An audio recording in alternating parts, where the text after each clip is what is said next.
नमस्कार मित्रांनो, तुमचं सर्वांचं द हॉरर, मिस्टेरियस आणि हिस्टॉरिकल स्टोरी टेलरच्या नवीन भागामध्ये मनापासून स्वागत आहे. मित्रांनो, थंबनेलवरून तुम्हाला कल्पना तर आलीच असेल की आजचा जो आपला भाग आहे तो कशावरती आधारित असणार आहे. आजच्या आपल्या भागाला सुरुवात करण्याआधी तुम्हा सर्वांना एक विनंती, तुम्ही जर आपल्या चॅनलवरती नवीन असाल तर आपल्या चॅनलला सबस्क्राईब करा आणि बेल आयकॉन दाबायला विसरू नका, कारण आपल्या व्हिडिओची नोटिफिकेशन सर्वात आधी तुमच्यापर्यंत पोहोचण्यासाठी बेल आयकॉन दाबणं गरजेचं आहे. तर चला, अधिक वेळेचा सहारा न घेता आपण थेट व्हिडिओला सुरुवात करूया.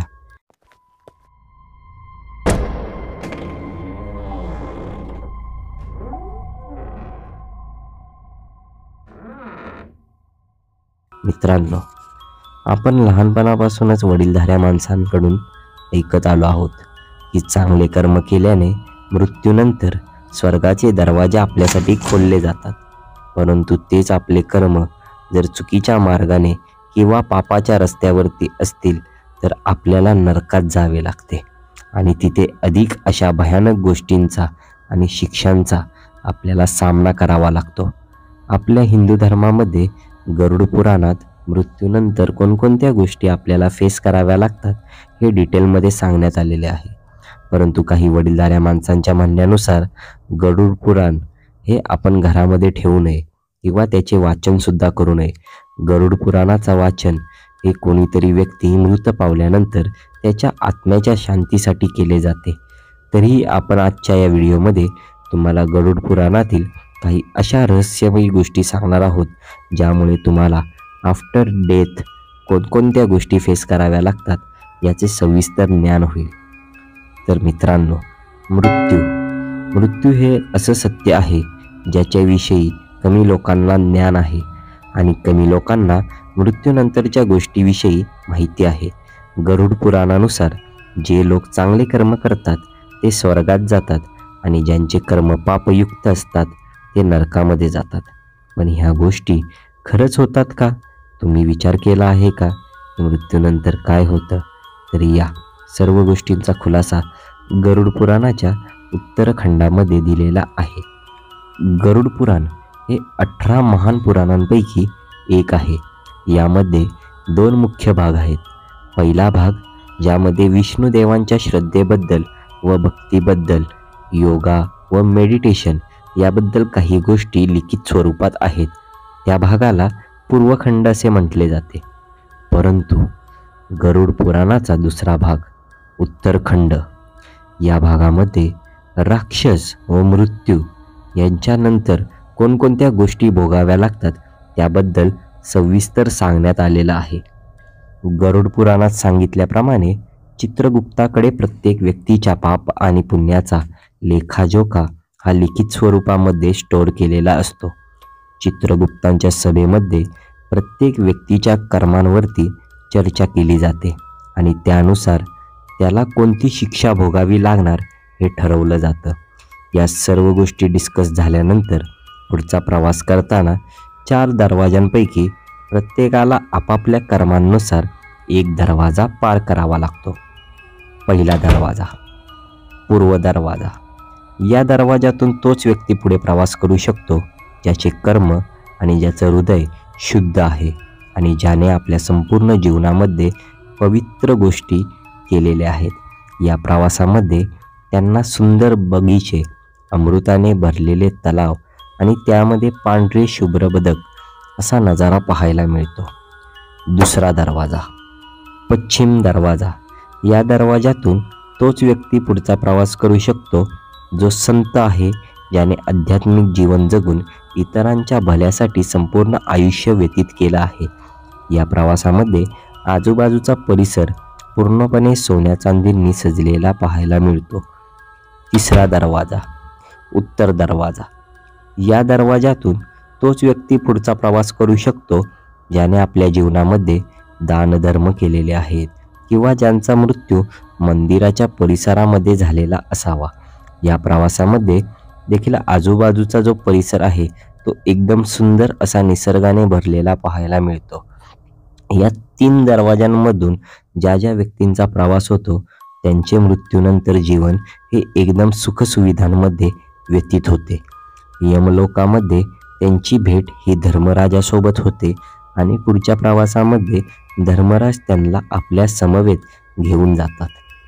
परंतु चौथा दरवाजा, दक्षिण दरवाजा, या दरवाजांमधून प्रवास करणारा व्यक्ती त्याने आपल्या जीवनामध्ये अनेक असे पाप, दुसऱ्यांना दुःख देणे आणि दुसऱ्यांचे जीवन बर्बाद करणे या गोष्टी केलेल्या असतात.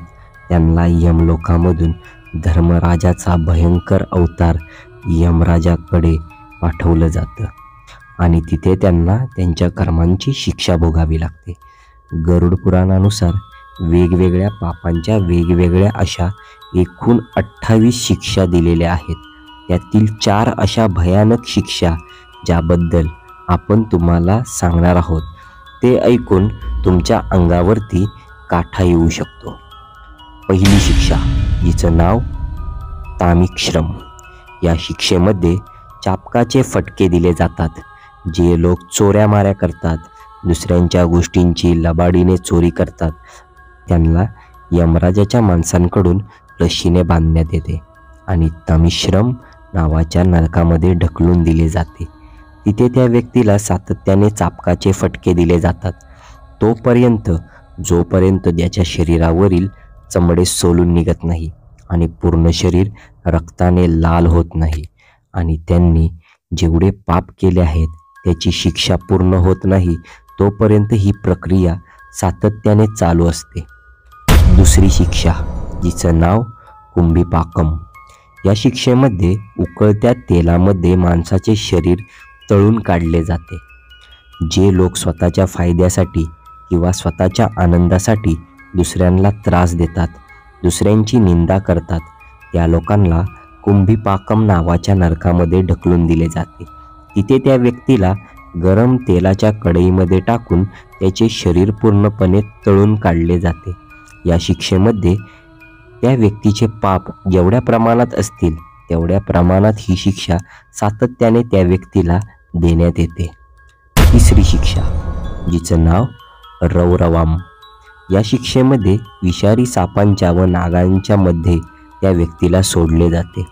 ज्या व्यक्तीने इतरांसोबत कटकारस्थान करून आपला फायदा साधला असेल त्या लोकांना सुद्धा रौरवम येणार यामध्ये हातपाय बांधून ढकलून दिले जाते. तिथे त्या व्यक्तीला विषारी सापांच्या व नागांच्या दंशाचा सामना करावा लागतो. ही शिक्षा देखील इतर शिक्षांप्रमाणे वारंवार रिपीट केली जाते. चौथी शिक्षा, जिचं नाव आहे प्राणरोधम. या शिक्षेमध्ये व्यक्तीच्या शरीराचे तुकडे केले जातात. ज्या व्यक्तीने जनावरांची हत्या व शिकार करून त्यांना खाल्लेलं असतं किंवा जनावरांच्या अवयवांचा व्यापार केलेला असतो त्या लोकांना प्राणरोधम या नरकामध्ये ढकलून दिले जाते. जिथे त्या व्यक्तीच्या शरीराचे बारीक बारीक तुकडे केले जातात आणि हे तुकडे पुन्हा आपोआप एकमेकांशी जुळतात व परत ही शिक्षा रिपीट केली जाते. आत्ता आपण पाहिल्या या फक्त 4 शिक्षा आहेत. अशाच प्रकारच्या अनेक कामांसाठी वेगवेगळे भयानक शिक्षा गरुड पुराणांमध्ये सांगितल्या गेल्या आहेत. या शिक्षांमागचं कारण म्हणजे व्यक्तीने केलेले कर्म आणि त्या कर्मांमधून त्याची मुक्तता करणे आणि त्यांचा आत्मा शुद्ध करणे. जो व्यक्ती जास्त पाप करतो त्याला जास्त प्रमाणात शिक्षा भोगाव्या लागतात, परंतु जो व्यक्ती अधिक कर्म त्याच्या जीवनामध्ये करतो किंवा चांगले कर्म त्याच्या जीवनामध्ये करतो त्याला जास्त प्रमाणात त्याचा आत्मा मोक्ष प्राप्त करतो. या सर्व गोष्टी नंतर आत्मा हा पुनर्जन्म या प्रोसेसमध्ये पुन्हा पाठवला जातो. गरुड पुराणांमध्ये भगवान विष्णूंच्या म्हणण्यानुसार मनुष्य ज्या प्रकारे वस्त्र बदलतो त्याच प्रकारे आत्मा हा शरीर बदलत असतो. परंतु मनुष्य जन्म हा 84 लक्ष योनी म्हणजे 84 लाख जीवयोनी, ज्यामध्ये किडे, मुंगी, पशुपक्षी, प्राणी, जनावर या जन्मानंतर मनुष्य जन्म प्राप्त होतो. त्यामुळे मनुष्य जन्म प्राप्त होणं अत्यंत सौभाग्याची गोष्ट आहे. हे जीवन तुम्हाला प्राप्त झालेलं आहे हे अनेक गोष्टींना सामोरे जाऊन किंवा अनेक गोष्टींचा सामना करून मिळालेलं आहे. गरुड पुराणातून आपल्याला एक गोष्ट शिकण्यास मिळते की मनुष्य जीवन एक प्रोसेस आहे. यामध्ये आपले कर्म, पाप, पुण्य या सर्वांचा ताळमेळ जोडून पुढच्या प्रवासासाठी आपल्याला पाठवले जाते. त्यामुळे प्रत्येकाने ठरवायचं आहे की आपले जीवन, आपली कर्म कशा प्रकारे असणे आवश्यक आहे. या सर्व गोष्टी गरुड पुराणाच्या माध्यमातून आपल्याला समजतात. परंतु आत्तापर्यंत एकही असा व्यक्ती नाही जो मेल्यानंतर या सर्व प्रोसेसमध्ये जाऊन परत मनुष्य जन्मामध्ये आलेला आहे आणि ही सर्व गोष्ट त्याने आपल्याला सांगितलेली आहे. अजूनपर्यंत तरी असं कुठेही झालेलं नाही. या बाबतीत तुमचं काय मत आहे हे तुम्ही कमेंटद्वारे आपल्याला कळवू शकता.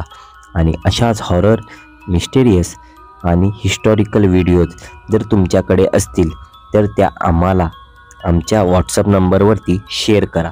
आपण तुमच्या गोष्टी आपल्या चॅनलद्वारे लोकांपर्यंत पोहोचवण्याचा प्रयत्न करू. धन्यवाद.